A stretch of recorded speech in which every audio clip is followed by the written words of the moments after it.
I'm gonna move on to the reading of the encyclical. Encyclical means kind of a letter sent by by the Pope to all the bishops, the clergy, and I think maybe the faithful, everyone, but I guess primarily the bishops. Okay, Apostolic Letter Rosarium Virginis Mariae. Mariae? I don't know how to pronounce it. Is it Maria? But that's Latin. Okay, Rosarium Virginis Mariae of the Supreme Pontiff John Paul II to the bishops, clergy, and faithful on the Most Holy Rosary. Introduction. The Rosary of the Virgin Mary, which gradually took form in the second millennium under the guidance of the Spirit of God, is a prayer loved by the countless saints and encouraged by the magisterium.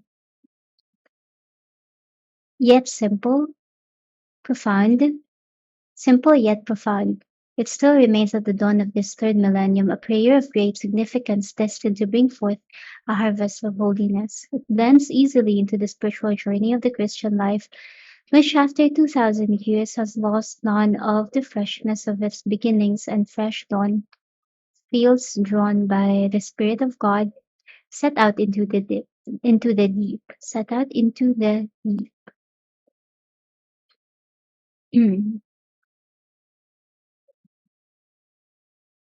Duc in alto.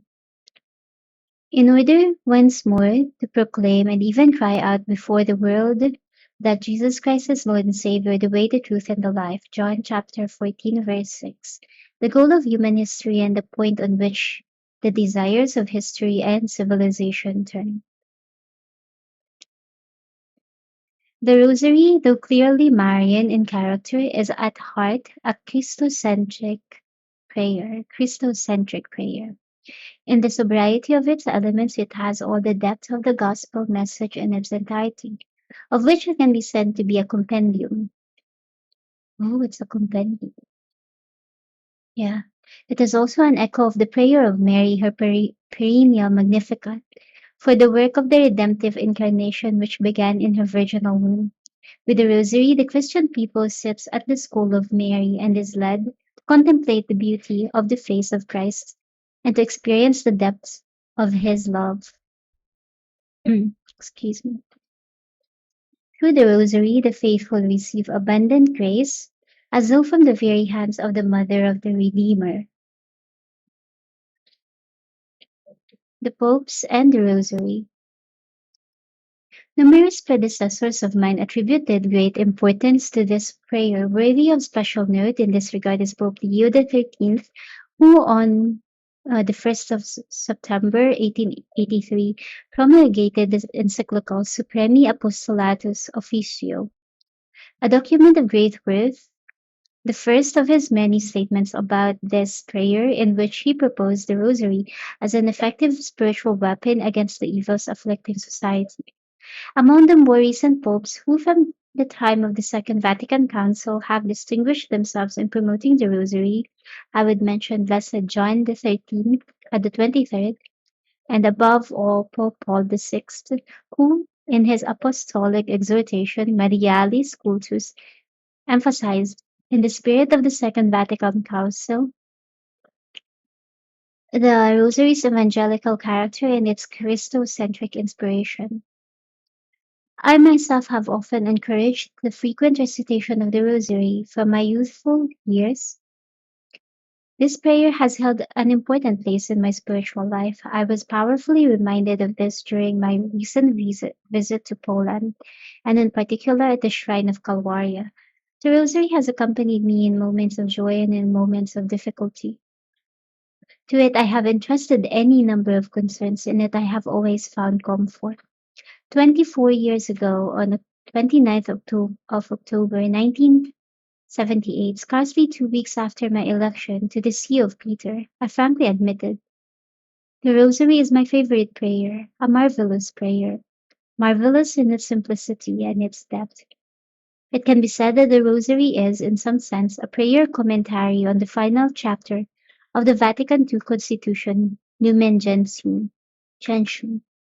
Lumen Gentium,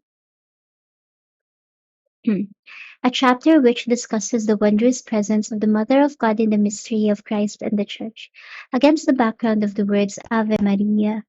The principal events of the life of Jesus Christ pass before the eyes of the soul. They take shape in the complete series of the joyful, sorrowful, and glorious mysteries, and they put us in living communion with Jesus through, we might say, the heart of his mother. At the same time, our heart can embrace in the decades of the Rosary all the events that make up the lives of individuals, families, nations, the Church, and all mankind. Our personal concerns and those of our neighbor, especially those who are closest to us, who are dearest to us. Thus, the simple prayer of the Rosary marks the rhythm of human life. With these words, dear brothers and sisters, I set the first year of my pontificate within the daily rhythm of the Rosary. Today, as I begin the 25th year of my service as the successor of Peter, I wish to do the same. How many graces have I received in these years from the Blessed Virgin through the Rosary? Magnificat anima mea Domini. I wish to lift up my thanks to the Lord in the words of His Most Holy Mother, under whose protection I have placed my Petrine ministry. Totus Tuus. October 2002 to October 2003, the year of the Rosary. Therefore, in continuity with my reflection in the Apostolic Letter Novo Millennio in Ineuente, in which after the experience of the Jubilee I invited the people of God to start afresh from Christ, I have felt drawn to offer a reflection on the Rosary as a kind of Marian complement to that letter and an exhortation to contemplate the face of Christ in union with and at the school of His most holy Mother. To recite the Rosary is nothing other than to contemplate with Mary the face of Christ. As a way of highlighting this invitation prompted by the forthcoming 120th anniversary of the Reformation Encyclical of Leo XIII, I desire that during the course of this year the Rosary should be especially emphasized and promoted in the various Christian communities. I therefore proclaim the year from October 2002 to October 2003, the year of the Rosary. I leave this pastoral proposal to the initiative of each ecclesial community. It is not my intention to encumber, but rather to complete and consolidate pastoral programs of the particular churches. I am confident that the proposal will find a ready and generous reception. The Rosary, reclaimed in its full meaning, goes to the very heart of Christian life. It offers a familiar yet fruitful spiritual and educational opportunity for personal contemplation, the formation of the people of God, and the new evangelization. I am pleased to reaffirm I am pleased to reaffirm this also in the joyful remembrance of another anniversary, the 40th anniversary of the opening of the Second Vatican Ecumenical Council on October 11, 1962. The great grace disposed by the Spirit of God for the Church in our time.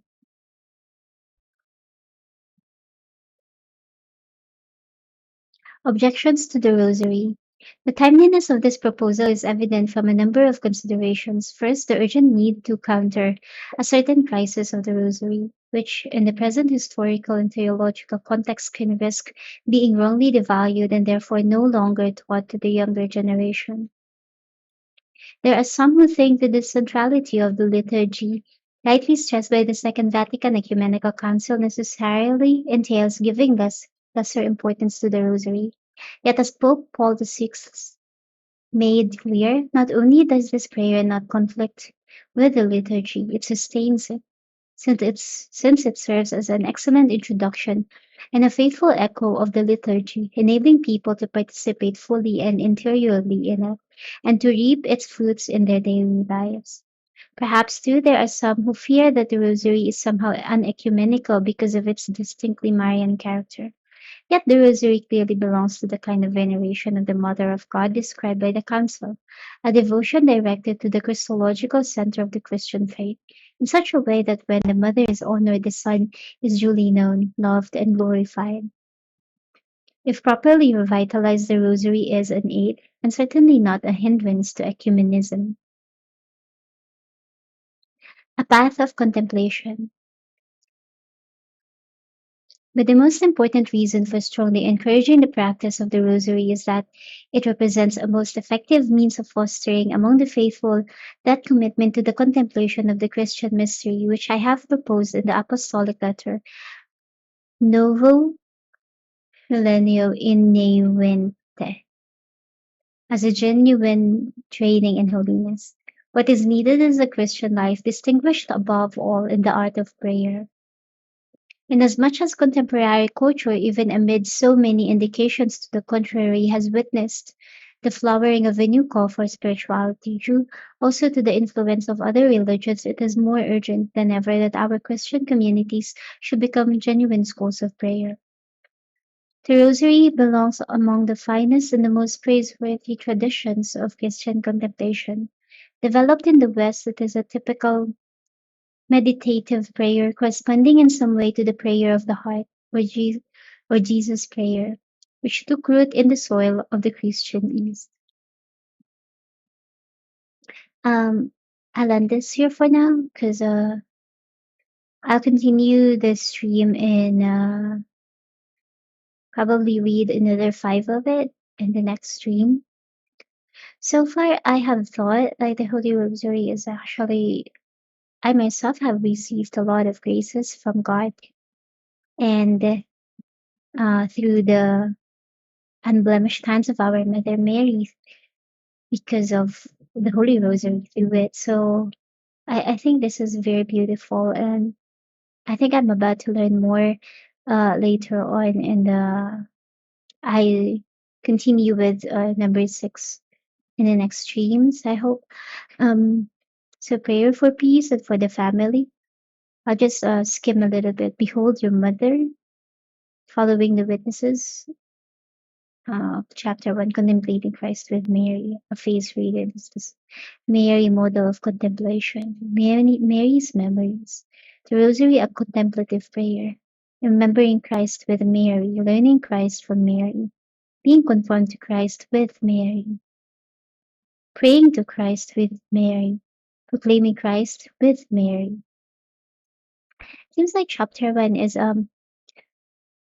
about on the way to Christ with Mary, which is like I think it's good. Like it's like if there's a friend that will lead us close to God, and it's his mother, it's someone that we can trust, and she's kind. So yeah, I'll read these parts later. Not real later tonight, but yeah, later in time. I do hope. Okay, I'll end the stream for now. God bless.